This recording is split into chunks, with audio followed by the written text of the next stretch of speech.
एक छोटे से गांव में हरीश नाम का लड़का रहा करता था और उसे दौड़ने का बहुत शौक था। और उसके इसी शौक के चलते अपने गांव में होने वाली मैराथन में उसने कई बार हिस्सा भी लिया, लेकिन कभी भी वो इस मैराथन को जीत नहीं पाया।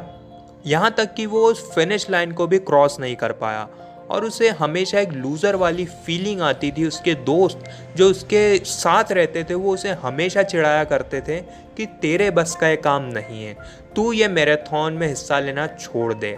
और इस साल फिर से मैराथन आने वाली थी, तो हरीश ने ये फैसला किया कि चाहे जो हो जाए, मुझे कितनी भी मेहनत करना पड़े, कितना भी दर्द सहना पड़े, मैं इस मैराथन को कंप्लीट ज़रूर करूँगा। जीतूँगा या नहीं मुझे नहीं पता, लेकिन मैं इस मैराथन को कंप्लीट ज़रूर करूँगा।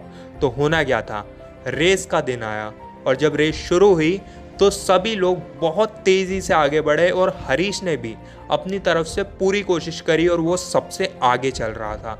लेकिन जैसे जैसे रेस आगे बढ़ी, हरीश थकने लगा और धीरे धीरे उसकी रफ्तार कम होती चली गई।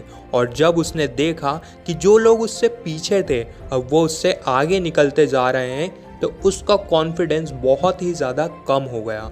और फिर भी उसने हार नहीं मानी और फिर भी दौड़ता रहा। लेकिन एक टाइम ऐसा आया कि वो दौड़ते दौड़ते गिर चुका था और उसके पैरों में इतनी ताकत नहीं बची थी कि वो अब दौड़ सके। लेकिन जब उसे याद आया कि उसने खुद से क्या वादा किया था, तो फिर उठा। उसने ये सोचा मैं नहीं दौड़ सकता तो क्या हुआ, कम से कम मैं चल तो सकता हूँ।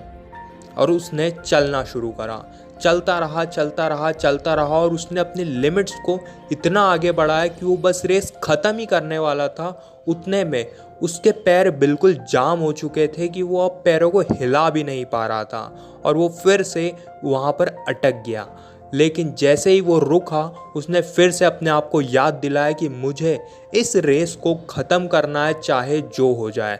तो वो घिसते घिसते खुद को लड़खड़ाते हुए फिनिश लाइन तक पहुंचने की कोशिश करता रहा और आखिर में उसने फिनिश लाइन को क्रॉस कर दिया था।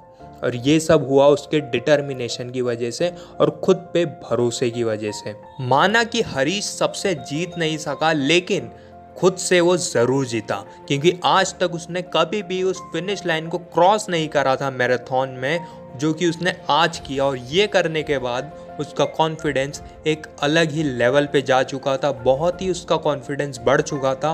उसे ये लगने लगा था कि हाँ, अब मैं जो चाहूँ वो कर सकता हूँ। और इस कहानी से दोस्तों हमें ये सीखने को मिलता है कि अगर आप दौड़ नहीं सकते तो कम से कम आप चलो, अगर आप चल नहीं सकते तो घसीटो खुद को, लेकिन आगे बढ़ते रहो, क्योंकि अगर आप रुक गए तो आपको आगे बढ़ाने वाला और कोई नहीं आएगा, आपको खुद ही आगे बढ़ना पड़ेगा। तो दोस्तों ये थी आज की वीडियो, आपको कैसी लगी हमें नीचे कमेंट करके ज़रूर से बताएं। और अगर आप चैनल पर नए हैं तो सब्सक्राइब करके बेल आइकन दबा लें, ताकि ऐसी आने वाली वीडियोज़ आपको चैनल पर मिलती रहे।